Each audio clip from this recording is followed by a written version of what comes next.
In this lesson, you will learn to write an effective basic business letter that gives a positive impression of you and your business and communicates your message clearly.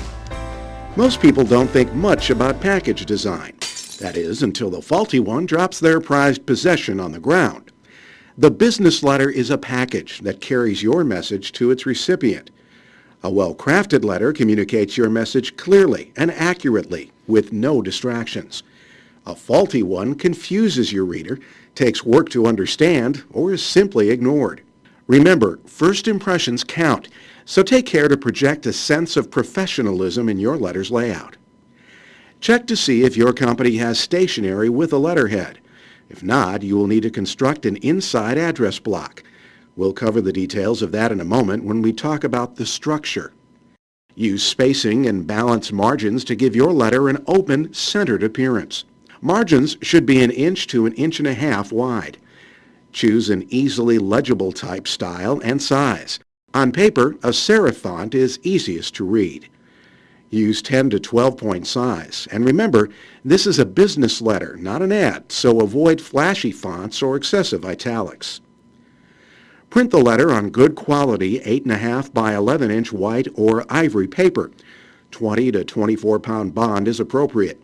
It folds cleanly and keeps inked type crisp.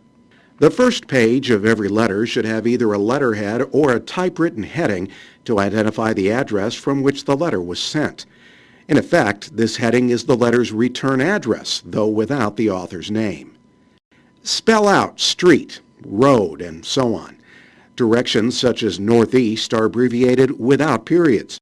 End the heading with the date the letter was drafted.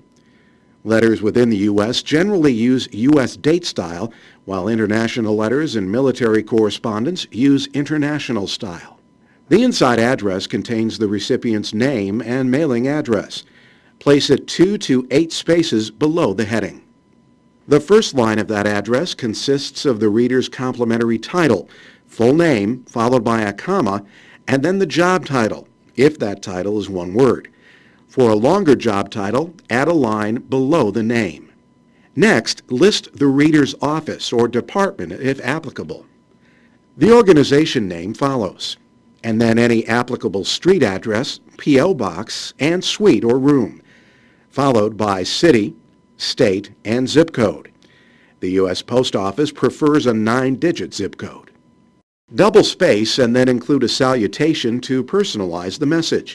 Remember to capitalize each word and end the salutation with a colon. Double space again before the body of the letter.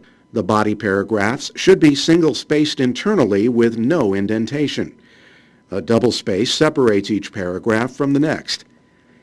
Set the body flush left with the rest of the letter and use a ragged right margin. If your letter runs longer than 1 page, any extra pages should include a heading that identifies page number, recipient's name, and the date. Also, be sure to carry over at least 2 lines of the body onto the final page.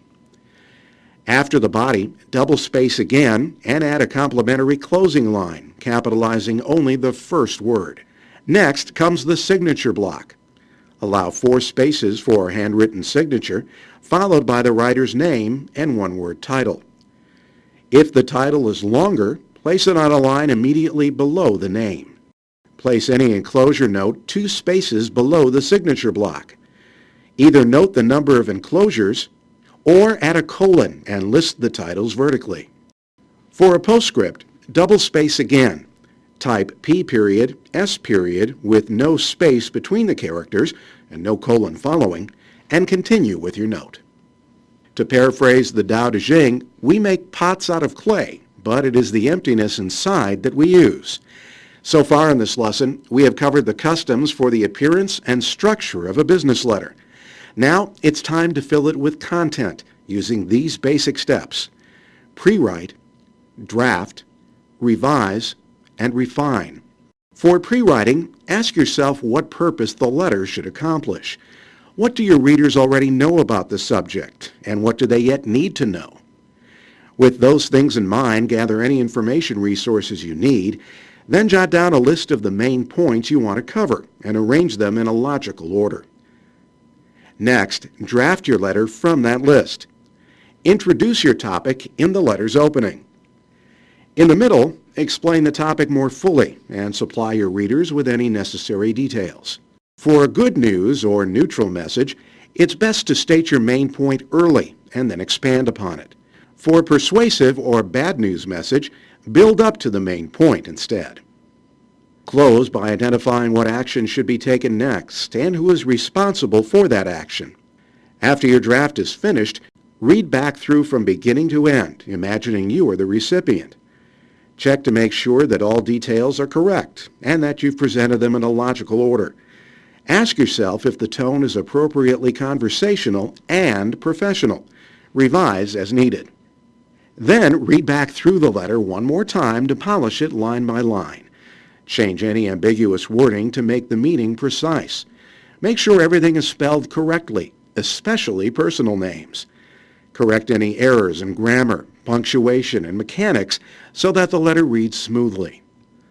Finally, take a last look at the overall design and format to be sure the letter is nicely dressed and ready to go. If you follow these guidelines for writing and formatting your letter, it will do its business well.